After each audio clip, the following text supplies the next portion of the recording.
welcome to this event entitled, What Would It Take to Have a Madam Secretary General? So basically, the discussion today is on what many of us see as one of the unfinished promises of the United Nations, the appointment of the first woman Secretary General.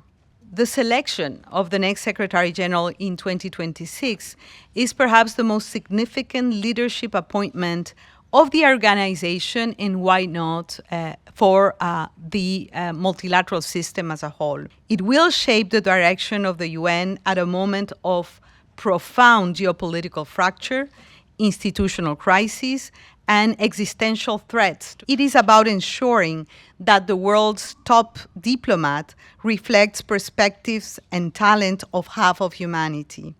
Their voices are vital, not only to understand the barriers of the past, but also to illuminate the path forward. And we have said that it is past time to have a woman as Secretary General of the United Nations. What struck you about the process that you hadn't expected? And to be really honest, did you feel that, again, behind the scenes, you were facing double standards related to the fact that you were a female candidate for the role? To be frank, I didn't expect that this will be kind of a hidden process, because the decision of member states at those times of the General Assembly was to be more open, and it was, to involve the civil society. And at the same time, I had the feeling that something is going behind that I miss it. I don't get it. I can't explain certain things. Now, it was kind of a lip service to say something politically correct for the moment, but then we go back to something else. But if there's a hidden hand, it's fake transparency. And the hidden hand is that the decision is made by 5 members of the Security Council. Because even if you had a majority on the Security Council, if you have any one veto, you don't go forward. And only one name goes to the General Assembly. I think, Irina said something that caught my eye. She said, well, women tend not to be perceived as strong enough. Well, I have never heard in the past 80 years when all men succeeded talking about merit.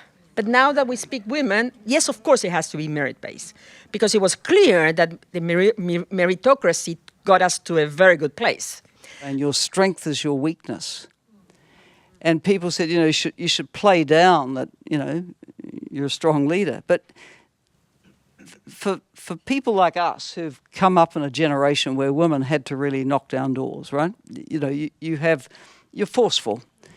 And to pretend to be something you're not isn't going to work. You can have someone who holds the pen, or you can have someone who's prepared to use the soft power of the organisation to make a difference. There's no hard power. I think electing a woman Secretary General might be this kind of a moment of triggering the debate, of triggering the interest, of rebuilding trust, and showing that multilateralism is life, and it can also bring something good for the world. It goes from being secretary to being general. Very, very tricky balance. But the Secretary General is a very powerful person. Against the odds, against what is being said, against the perception, the capacity of the Secretary General to convene, and I'm not talking convening the General Assembly, I'm talking about convening whoever is needed for a certain issue. And part of the problem of having a woman is that having a woman with power is a problem for many. So let's not lose sight of that. When you look at the charter says that men and women are equal. And this is 1945. So we are not talking about, some crazy leftist approach. This goes back to 1945. Give me a break. And I think you're right. A case can be made at this time for women's leadership, which generally is written of as being more inclusive, flatter structures, wanting to hear the range of voices before making decisions. If ever women's leadership and the particular characteristics generally associated with it are needed, It's now. Women are not indeed a minority somewhere, so it's just natural to that half of humanity is also represented. We women are not there only for power. I tend to think this way, but just to do a job, and to do a job with compassion and with inclusiveness also for humanity. This is a major surgical exercise. And you can only do it at least if you have this sense of inspiration that we are doing this not because it's a cost-cutting exercise, it's because it's going back to basics, to recognize that the UN cannot do everything. So you need to work with others, with regional institutions, with other players that were not there before. We need to add one more word to it. Madam Secretary General, now. Because the issue is not tomorrow or the next time, but it has to happen now. Well, I mean, if it's about peace and security, there's no reason why a woman shouldn't be the preferred candidate. I think that just dismiss it in that way. And I think what is important is to show that women can compete among each other like men compete. And it doesn't mean that we are against each other. Maybe we should not elect a woman Secretary General, but we should elect a feminist Secretary General. On your point, Natalie,